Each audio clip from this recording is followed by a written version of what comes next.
और आज इस खास पेशकश में बात पंजाब की। हर कोई ये मानकर चल रहा है कि पंजाब में जो बड़ा मुकाबला है, सीधा मुकाबला है, वो कांग्रेस पार्टी और आम आदमी पार्टी के बीच है।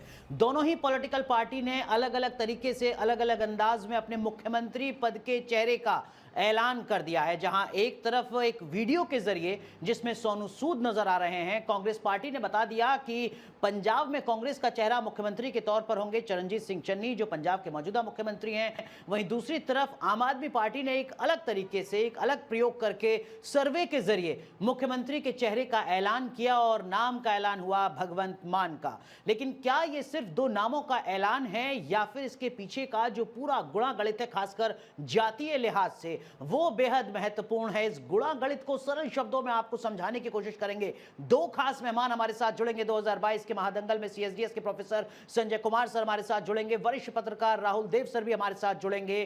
साथ ही साथ हम आपको बताएंगे कि आंकड़ों का मतलब क्या है अतीत के पिछले विधानसभा चुनावों के। लेकिन सबसे पहले एक रिपोर्ट देखिए। और मेरी छोटी बहन मन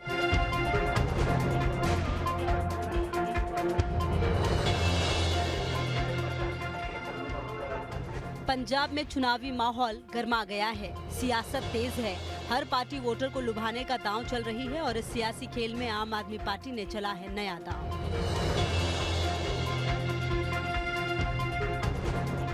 आम आदमी पार्टी ने चुनाव में भगवंत मान को मुख्यमंत्री पद का चेहरा घोषित कर दिया है। भगवंत मान पंजाब में आप के प्रदेश अध्यक्ष हैं और संगरूर लोकसभा सीट से सांसद हैं। 2014 और 2019 में मोदी लहर के बीच भी उन्होंने लगातार 2 बार लोकसभा चुनाव जीता, जिससे उनकी साख बढ़ी है और अब विधानसभा चुनाव में वो सीएम चेहरा बने हैं, तो आपको बड़ी जीत का भरोसा है। लोगों ने यकीन किया है हम पर, करेंगे। प्रचंड बहुमत की सरकार आएगी। बॉर्डर स्टेट है, अमन शांति रखनी है, लॉ एंड ऑर्डर को कायम रखना है और जितने मैंने आपको कहा कि वो सब ठीक करना है, माफिया राज ये वो दिमका, ठीक है ना। तो पंजाब का खजाना भी भरेंगे, जो डेट है, जो कर्जा है, वो भी उतारेंगे और लोगों को सहूलतें भी देंगे। जहां एक और भगवंत मान को आम आदमी पार्टी ने सीएम चेहरा बनाया, तो वहीं कांग्रेस पहले ही चरणजीत चन्नी को सीएम बनाकर चुनावी पासा फेंक चुकी है और वो कांग्रेस के सीएम उम्मीदवार भी माने जा रहे हैं। यानी पंजाब चुनाव में सीएम के 2 चेहरे सामने आ चुके हैं, भगवंत मान और चरणजीत सिंह चन्नी। आप और कांग्रेस ने क्यों इन दोनों पर दांव खेला है, ये समीकरण भी समझ लीजिए। भगवंत मान को आपने सीएम उम्मीदवार इसलिए बनाया क्योंकि वो जाट सिख समुदाय से आते हैं और 2017 विधानसभा चुनाव में आपने जाट सिखों में अच्छी पैठ बनाई है। जबकि दूसरी ओर सीएम चरणजीत सिंह चन्नी है, जो दलित सिख है। पंजाब में पहली बार कोई दलित सीएम बना है और पंजाब में दलितों की संख्या देश में सबसे ज्यादा है। मतलब साफ है, मुकाबला जहां भगवंत मान और चरणजीत सिंह चन्नी के बीच है, जिसमें आपने जाट सिख पर दाव लगा दिया है, तो वहीं कांग्रेस ने दलित वोट बैंक पर निशाना साधा है। अगर पंजाब में इन दोनों समुदायों का चुनावी समीकरण देखा जाए तो पंजाब में कुल मतदाताओं में करीब 20% जाट सिख हैं, जबकि करीब 32% दलित वोटर हैं। दलित वोटरों में ही करीब 60% दलित सिख हैं और 40% दलित हिंदू हैं। यानी इन दोनों समुदाय के वोटर ही पंजाब में जीत हार तय करने का मादा रखते हैं। इसलिए आप और कांग्रेस ही नहीं बल्कि सभी पार्टियों की नजर इस वोट बैंक पर है कि जहां तक जट सिख वोट का सवाल है, अब देखो वो अकाली दल को भी जाएगी, वो कांग्रेस को भी जाएगी, अब किसान मोर्चा भी आ गया है, आम आदमी पार्टी भी आ गई है। तो इस समय पंजाब में सबसे इम्पोर्टेंट है हिंदू वोट और दलित वोट। भगवंत मान जिस जाट सिख समुदाय से आते हैं, उस समुदाय पर अभी तक अकाली दल की पकड़ मानी जाती रही है, जिसमें सेंध लगाने की कोशिश आम आदमी पार्टी ने की। वहीं अकाली दल ने कांग्रेस और आप दोनों को मात देने के लिए बीएसपी के साथ गठबंधन किया और ऐलान किया कि सरकार बनने पर डिप्टी सीएम दलित होगा। मतलब साफ है, आप, कांग्रेस, अकाली दल, गठबंधन तीनों की ही नजर जाट सिख और दलित वोट पर है।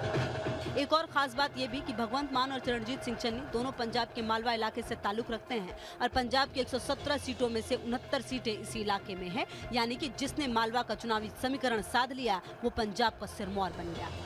Team news nation.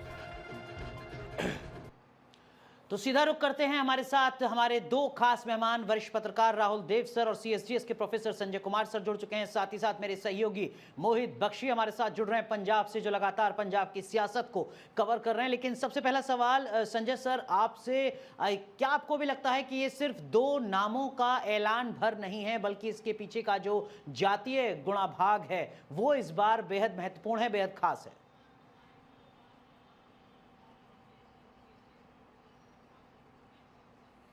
देखिए अनुराग, चुनाव कहीं भी हो, चाहे वो पंजाब में हो, यूपी में हो, बिहार में हो, चाहे अगर आप सदर्न स्टेट्स केरल की बात करें, जातीय गुना भाग हर पार्टी ध्यान में रखती है, चाहे वो उम्मीदवारों के नाम की घोषणा करे, चाहे वो चीफ मिनिस्टर के उम्मीदवार के नाम की घोषणा करे।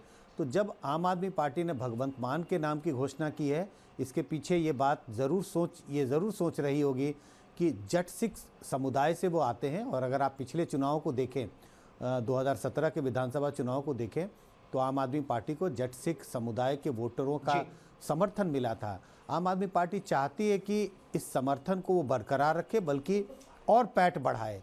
तो अगर उन्होंने उस समुदाय के व्यक्ति भगवंत मान का नाम की घोषणा की है, इससे वो उम्मीद कर रहे हैं कि जट सिख वोटरों में का रुझान जो है उनकी तरफ आए। और आपने उनका जिक्र किया, वो तकरीबन 20-22% हैं पंजाब के वोटरों के बीच में, तो उसे लुभाने की कोशिश की जा रही है। और दूसरी बात यह है कि वोटर एक चाहता है कि कोई चेहरा कौन है, कौन मुख्यमंत्री बनेगा अगर उनकी पार्टी चुनाव जीत कर आती है। तो जी, कांग्रेस ने शायद ऑफिशियल तौर पे तो अनाउंस नहीं किया है, लेकिन अगर वो चन्नी को प्रोजेक्ट कर रहे हैं, अगर उस तरह से उस संदेश दे रहे हैं कि चन्नी ही चीफ मिनिस्टर हो सकते हैं, तो वो चन्नी दलित सिख समुदाय से आते हैं। और अगर आप हिस्टोरिकली देखें पिछले कई चुनावों को, तो दलित सिख का वोट कांग्रेस की तरफ जाता रहा है। तो दोनों पार्टियों ने ये कोशिश की है कि जिस समुदाय के बीच में उनका ज़्यादा जनाधार है, उस समुदाय के व्यक्ति को ही चीफ मिनिस्टर के रूप में प्रोजेक्ट किया जाए, जिससे वो अपने कोर सपोर्टर्स को अपने साथ रख सके। जी बिल्कुल बिल्कुल। लेकिन राहुल सर, ये पहली बार हो रहा है कि एक दलित सिख को मुख्यमंत्री के तौर पर यहां प्रोजेक्ट किया जा रहा है। क्या आपको लगता है कि ये इस बार पंजाब के चुनाव को बेहद दिलचस्प बना देता है, खासकर उस पॉलिटिकल पार्टी की तरफ से ये ऐलान हो रहा है प्रत्यक्ष या अप्रत्यक्ष तौर पर, जो सत्ता के एक प्रमुख दावेदार के तौर पर है पंजाब में?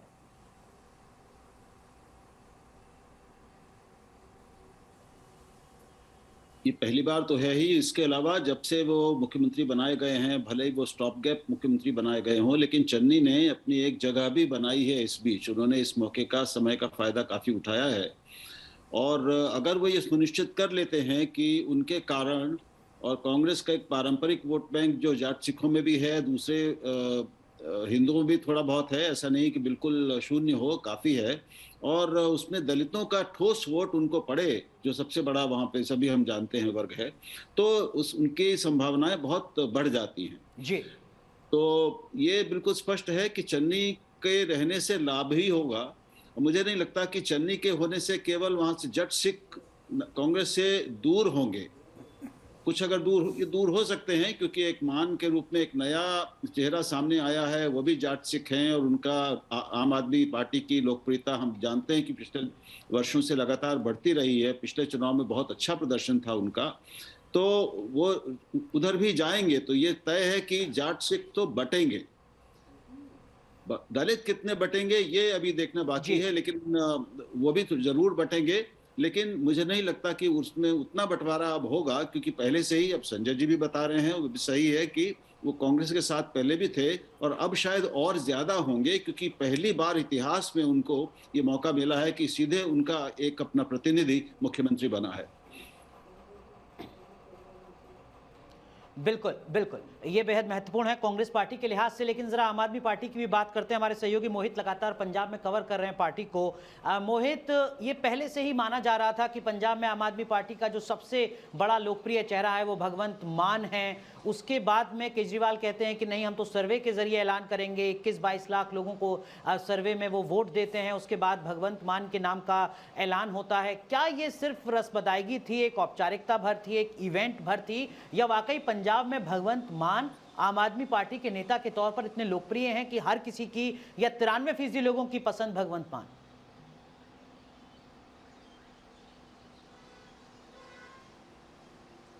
देखिए अनुराग, ये चीजें जितनी आसान दिखती हैं उतनी है नहीं। एक परसेप्शन जो 2017 में बनाया गया था, वही परसेप्शन जो है अभी भी बनाया जा रहा है। एक नैरेटिव तैयार किया जा रहा है आम आदमी पार्टी के खिलाफ। उसी नैरेटिव को मैं बता दूं कि नैरेटिव क्या है, कि दिल्ली की पार्टी यहां आकर राज करती है। उसी नैरेटिव को तोड़ने की कोशिश की जा रही है और बताया जा रहा है कि भगवंत मान, क्योंकि भगवंत ने 2014 से लेकर अब तक एकमात्र सांसद हैं इस बार के, बहुत मेहनत की है पार्टी के लिहाज से, तो इसलिए और ये भी मैसेज देना था कि जनता चुनती है, जनता किसको चुनती है, जनता जिसको चुनेगी हम उसको बनाएंगे। एक तरीके से भगवंत का नाम पिच कर दिया था उस दिन, जिस दिन आपको याद होगा ये कहा गया कि मैं भगवंत मान मेरा छोटा भाई है, और मैं मुख्यमंत्री कह रहे थे कि मैं चाहता हूं कि भगवंत बने, लेकिन जनता से जानना जरूरी है और ये भगवंत भी चाहता है। तो ये इससे दो निशाने साधे गए, एक जनता की राय जानी गई कि आखिर जनता क्या चाहती है, दूसरा ये नैरेटिव सेट किया गया कि अभी जो कह रही हैं दूसरी पार्टियां कि भाई सीधा सीधा दिल्ली से तय हो जाता है, वो ऐसा नहीं है। आम आदमी पार्टी में जो तय हो रहा है वो आपस में मिलकर बैठकर बात करके और जनता से बात करके हो रहा है। इस तरीके का संदेश देने की कोशिश की गई है। दूसरा मैं आपको बता दूं कि जिस तरीके से अभी ऊहापोह की स्थिति में नजर आ रही है कांग्रेस, क्योंकि कांग्रेस में भी आप समझ रहे हैं कि कितने धड़े खड़े हो गए हैं जो कि परेशान कर सकते हैं खुद कांग्रेस को ही।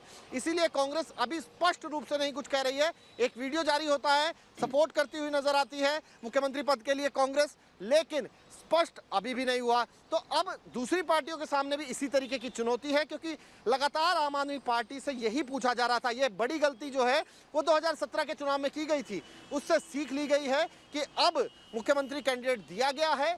मुख्यमंत्री कैंडिडेट कौन होगा ये आम आदमी पार्टी की तरफ से ही पता लगा है, बाकी पार्टियां अभी अनाउंस नहीं किया है उन्होंने। तो फिर उनके सामने भी चुनौती भी है और एक बड़ा सवाल भी है, क्या वो चुनाव से पहले ऐसा करेंगे, क्योंकि बहुत बड़ा वोट बैंक है जिस वर्ग से खुद मुख्यमंत्री जिस समुदाय से खुद मुख्यमंत्री चन्नी आते हैं। लेकिन इतना बड़ा जुआ क्या आम आदमी पार्टी खेलेगी कि पार्टी में कोई दरार ना, कांग्रेस खेलेगी कि नहीं खेलेगी कि पार्टी में कोई दरार ना आए, ये बहुत अहम है। क्योंकि नवजोत सिंह सिद्धू भी कम अगर कहा जाए तो एक्टिव नहीं है, वो पूरी तरीके से एक्टिव पार्टिसिपेशन कर रहे हैं, कांग्रेस को जिताने की पूरी कोशिश कर रहे हैं। और ऐसे में जब अगर धड़ों में बढ़ती हुई कांग्रेस अंत समय में नजर आएगी चुनाव में, तो वो कांग्रेस पर भारी पड़ सकता है।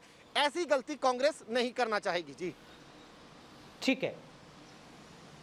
ठीक है, लेकिन संजय सर एक चीज मैं आपसे समझना चाहूंगा, जैसे राहुल सर ने कहा कि देखिए जो जट सिख वोटर हैं वो तो डिवाइड होंगे, ये तय माना जाता है, लेकिन जो दलित सिख वोटर हैं चरणजीत सिंह चन्नी के ऐलान के बाद ये संभावना और ज्यादा बढ़ जाती है कि वो कांग्रेस पार्टी की तरफ एकमुश्त वोट करते नजर आए भावनात्मक वजह के चलते। लेकिन भारतीय जनता पार्टी की तरफ से भी जो अब तक बयान आते रहे उसमें यही कहा गया कि इस बार पंजाब में एक दलित चेहरा होना चाहिए मुख्यमंत्री के तौर पर। कुछ और रीजनल फोर्सेज हैं जो दलित चेहरों की वकालत कर रही हैं मुख्यमंत्री के तौर पर। क्या आपको लगता है कि इससे चरणजीत सिंह चन्नी की जो एक संभावित वोट है वो कहीं खिसक सकती है, वो कहीं उसमें नुकसान हो सकता है, सेंध लग सकती है?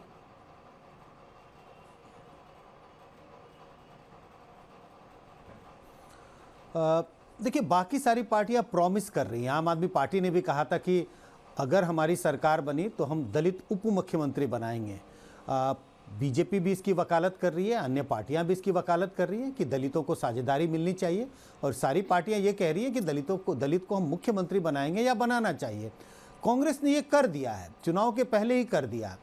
तो दलित वोट के बंटवारे की गुंजाइश मुझे दिखाई नहीं पड़ती।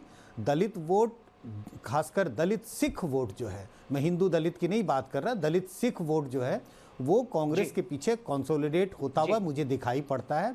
इसकी वजह बहुत साफ है कि उन्होंने एक दलित सिख को पंजाब में मुख्यमंत्री बना दिया। ये ऐतिहासिक है, पंजाब में कभी भी कोई दलित समुदाय का व्यक्ति मुख्यमंत्री नहीं बना, तो कांग्रेस ने ये कर दिया है। तो दलित वोट के बंटने की तो गुंजाइश नहीं है, लेकिन जट सिख का वोट जरूर बटेगा, क्योंकि जट सिख अकाली दल के लिए भी पहले वोट करते रहे हैं। और जब आम आदमी पार्टी ने 2017 के चुनाव में वहाँ पे एक अच्छा प्रदर्शन किया था, वो 20 सीटें जीत पाए थे और 24% वोट था उनका, तो उसमें उन्होंने अकाली दल के जट सिख वोट में सेंधमारी की थी। इस वजह से जट सिख वोट बटेगा, लेकिन दलित सिख का वोट कांग्रेस के पीछे कंसोलिडेट होता हुआ मुझे दिखाई पड़ रहा है। ठीक है, लेकिन राहुल सर एक चीज मैं आपसे समझना चाहूंगा सर, CSDS के ये आंकड़े हैं 2017 के, जिसके मुताबिक जो दलित सिख वोटर हैं, संजय सर आप मुझे करेक्ट कीजिएगा, राहुल सर 2017 में जो दलित सिख वोटर हैं वो 41% कांग्रेस पार्टी के पास गए थे। तब अकाली दल और भारतीय जनता पार्टी एक साथ थे, 34% वोट उनको मिले थे। और आम आदमी पार्टी जो 2014 के लोकसभा चुनाव से बहुत तेजी से बढ़ी है पंजाब में, 19% दलित सिख वोटर जो हैं वो आम आदमी पार्टी के पास गए थे। चरणजीत सिंह चन्नी के नाम के ऐलान के बाद क्या क्या आपको लगता है कि ये 34% अकाली और भाजपा के साथ, 19% आम आदमी पार्टी के साथ, ये भी शिफ्ट हो सकता है कांग्रेस की तरफ, या जो परंपरागत वोटर किसी भी कम्युनिटी का किसी भी पॉलिटिकल पार्टी के साथ है उसका हटना थोड़ा मुश्किल है? मुझे लगता है कि अकाली दल से और बीजेपी दोनों अलग अलग हैं इस बार, इसलिए और उनकी ओर से निश्चित रूप से दलित वोट कांग्रेस की तरफ जाएगा और अच्छी खासी बड़ी मात्रा में जाएगा, क्योंकि अकेले अकेले दोनों की कोई अब हैसियत वहाँ पे ज़्यादा रह नहीं गई है और ये सबको दिखता है। तो मैं समझता हूँ कि एक बहुत स्वाभाविक एक मनोविज्ञान होता है कि भाई अपना एक व्यक्ति, अपना एक प्रतिनिधि मुख्यमंत्री बना हुआ है, दूसरे पार्टियां अभी सरकार बनाने की स्थिति में, न बीजेपी का तो कोई प्रश्न नहीं है, वो तो लड़ाई से बाहर है, और अकाली दल भी अब सरकार बनाएगी ऐसी उम्मीद किसी को वहां है नहीं। तो ऐसे समय मैं समझता हूं कि कोई भी समुदाय ये चाहेगा कि जो पहले से बना हुआ व्यक्ति है उसको वोट दें हम, और अपना और अपने वर्ग का भला करें। तो मुझे लगता है कि उनमें बड़ा बंटवारा होगा उन दोनों पार्टियों में दलित वोट का। ठीक है, उसमें आपको लगता है कि कांग्रेस पार्टी को एज मिलता नजर आता है। लेकिन मोहित, आप तो इस वक्त ग्राउंड जीरो पर हैं। ये जो दोनों ही चेहरे हैं, चरणजीत सिंह चन्नी और भगवंत मान, ये दोनों ही पंजाब के मालवा क्षेत्र से आते हैं। मालवा क्षेत्र के बारे में तमाम चुनावी पंडित कहते हैं कि जिसने मालवा क्षेत्र में बढ़त बना ली उसने पंजाब में बढ़त बना ली, उत्तर प्रदेश के पूर्वांचल की तरह। लेकिन ये दोनों की व्यक्तिगत लड़ाई भी होगी कि अपनी जमीन पर, अपने क्षेत्र में किसका पलड़ा ज्यादा भारी नजर आता है। मोहित,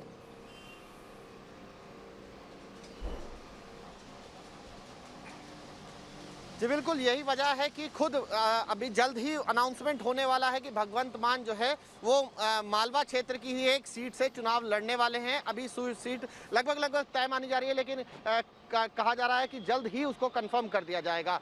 सबसे अहम मैं ये बता दूं आपको कि क्योंकि जिस तरीके से वरिष्ठ जन हमारे बता रहे थे, वरिष्ठ मेहमान बता रहे थे, अभी तक कंसोलिडेट वोट, क्योंकि चरणजीत सिंह चन्नी चेहरे पर है वहां पर, तो इसलिए है। लेकिन आज के बाद जिस तरीके से जट वोट बंटने की बात भी है, और साथ ही साथ चरणजीत सिंह चन्नी के नाम को मोहर कांग्रेस लगाए, ये भी ग्राउंड पर लोग चाहते हैं। जिस दलित समुदाय पर हमने रिपोर्ट करी थी, उनका ये मानना है कि वो बहुत सी योजनाएं हैं जो नहीं पहुंची है, और उन्हें उम्मीद है कि अगर चरणजीत सिंह चन्नी बने तो फिर वो उनका वोट उधर जा सकता है। लेकिन उसके लिए वो चाहते हैं कि उस पर मोहर लगे, जो ग्राउंड पर लोग चाहते हैं, वो मैं आपको बात बता रहा हूं। तो अभी अंदाजा आप ये लगा सकते हैं कि कांग्रेस के सामने भी आसान इतनी राह नहीं है। उनको नाम घोषित करना है या नहीं करना, ये उनकी समझ कहती है, लेकिन लोग चाहते हैं, ग्राउंड पर लोग जो चाहते हैं। हालांकि मोहित, जिस तरीके से कांग्रेस के ऑफिशियल ट्विटर हैंडल पर एक वीडियो जारी की जाती है, सोनू सूद बताते हैं कि मुख्यमंत्री कैसा होना चाहिए, और कुछ उसी ढांचे में फिट बैठते चरणजीत सिंह चन्नी उसी वीडियो में नजर आते हैं। तो ये माना जा रहा है लगभग कि चरणजीत सिंह चन्नी शायद कांग्रेस की तरफ से एक संदेश दे दिया गया है उनके नाम को लेकर। लेकिन प्रोफेसर संजय सर, चरणजीत सिंह चन्नी ने कुछ वक्त पहले कहा था कि देखिए, कांग्रेस पार्टी अगर चुनाव से पहले सीएम फेस का ऐलान कर देती है तो उससे कांग्रेस पार्टी को फायदा होता है। पिछले चुनावों का उदाहरण देते हुए उन्होंने ये दलील दी थी, इस उम्मीद के साथ कि जल्द से जल्द उनके नाम पर मोहर लग सके। क्या आपको अपने अनुभव के आधार पर लगता है सर, अगर सीएम का चेहरा सामने आ जाए जनता के, तो उससे पॉलिटिकल पार्टी को फायदा होता है या आपसी फूट कहीं ज्यादा मुश्किलें बढ़ा देती है?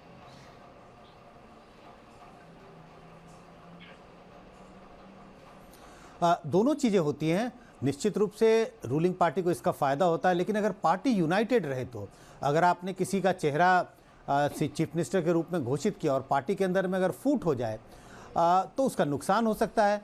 लेकिन अगर किसी के चेहरे को घोषित करते ही अगर पार्टी में फूट हो जाए, इसका मतलब है कि पार्टी में फूट तो बरकरार थी, आपने चाहे चेहरा घोषित किया हो या ना किया हो, कम से कम पार्टी यूनाइटेड तो दिखती नहीं है।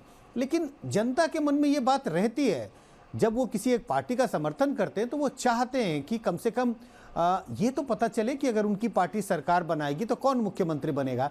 इस नज़रिए से अगर पार्टी किसी को प्रोजेक्ट करती है चीफ मिनिस्टर के रूप में, उसका फ़ायदा होता है पार्टियों को। और इसी वजह से पार्टियां कोशिश करती हैं, अगर अंदरूनी कलह न हो फायदा होता पार्टी है। में सर तो वक्त थोड़ा पार्टियां कम है। कोशिश करती राहुल हैं सर, कि किसी बहुत संक्षेप चेहरे में, को प्रोजेक्ट दोनों ही जो चेहरे हैं इनको लेकर अलग अलग तरीके की परसेप्शन नैरेटिव भी है। भगवंत मान के अतीत को लेकर, पुरानी वीडियोस को लेकर, उनके व्यवहार को लेकर उन पर व्यक्तिगत हमले हो रहे हैं। चरणजीत सिंह चन्नी अपने एक्शन के तौर पर एक नायक के तौर पर खुद को पेश कर रहे हैं। क्या आपको लगता है कि ये व्यक्तिगत परसेप्शन नैरेटिव जो है इसका कुछ असर होगा? कुछ तो असर होता ही है बिल्कुल। जब हम मान रहे हैं, और मैं संजय जी से सहमत हूं कि व्यक्ति का और पहले से घोषित व्यक्ति का असर होता है, तो फिर वो व्यक्ति कैसा है, वो चेहरा कैसा है, और उसके बारे में आम राय क्या है, लोगों की छवि क्या है, इन सब चीजों का फर्क पड़ता है। तो इसमें ये ठीक है कि अगर बलवंत सिंह मान ने अपने आप को पिछले कुछ वर्षों में बदला होगा तो छवि बदलेगी, उनकी बेहतर ही होगी। लेकिन ये एक प्रश्न चिन्ह तो पहले उनके ऊपर लगे रहे हैं, तो कुछ ना कुछ उसका असर होगा। अब ये निर्भर करता है कि कितना होगा, ये कहना कठिन है। ठीक है, तो चुनावी घोषणा पत्र, पार्टी का काम, पार्टी की विचारधारा और उसके साथ साथ उम्मीदवार का चेहरा और उसका अतीत, ये सारे पहलू हैं जो मतदाता के जहन में रहते हैं। बहुत बहुत शुक्रिया आप तीनों का जुड़ने के लिए 2022 के महादंगल में और पंजाब की सियासत का मतलब सरल शब्दों में दर्शकों तक पहुंचाने के लिए। एक छोटा सा ब्रेक, आप बने रहिए न्यूज नेशन के साथ।